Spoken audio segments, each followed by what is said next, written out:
Ito ang buong bila ng guest house. Ayan. Paglabas mo din sa door, may CR dito. Ito. Ang toilet lang siya. May excess fan. Ayan. Ayaw namin ng paint, diba? Paint.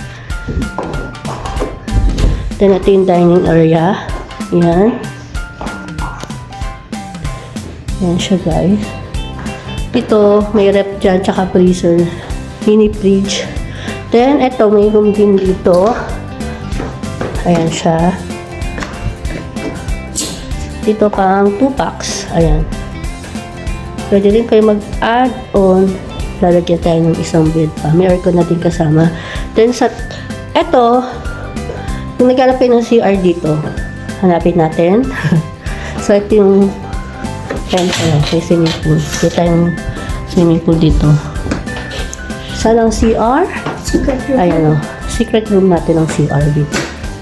Sa basement. So, ito yung pinaka-basement. Dito ka pinulak mo AA. Ba't kasi naglaro ka dito na AA?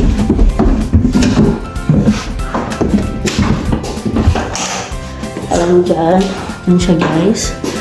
Ito ang CR dito sa basement.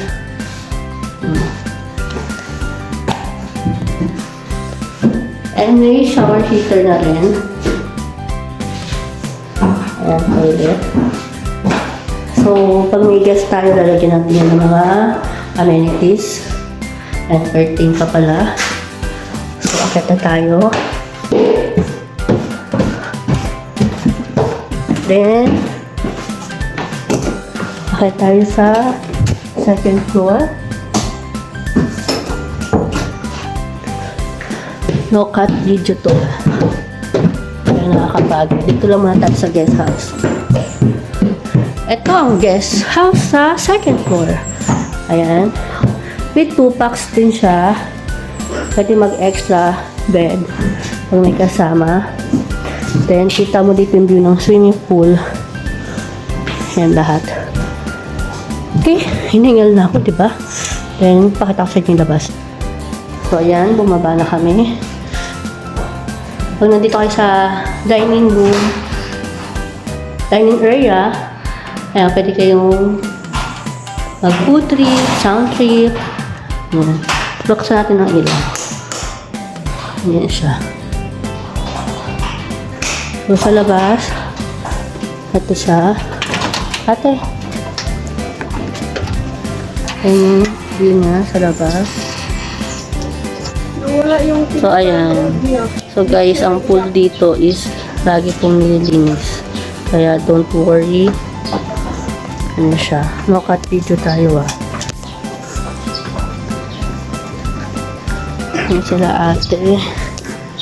Ito yung guest house. Yung na-vacuum.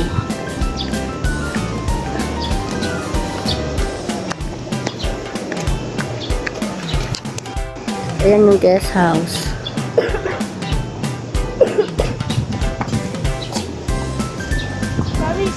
Lagi yan nilinis. Tapos dito pwede kayo maglagay ng tent. Dito kami naglalagay ng tent. Pag trip namin, mag-food trip, picnic, kaya mag-camping dito, pwede dito.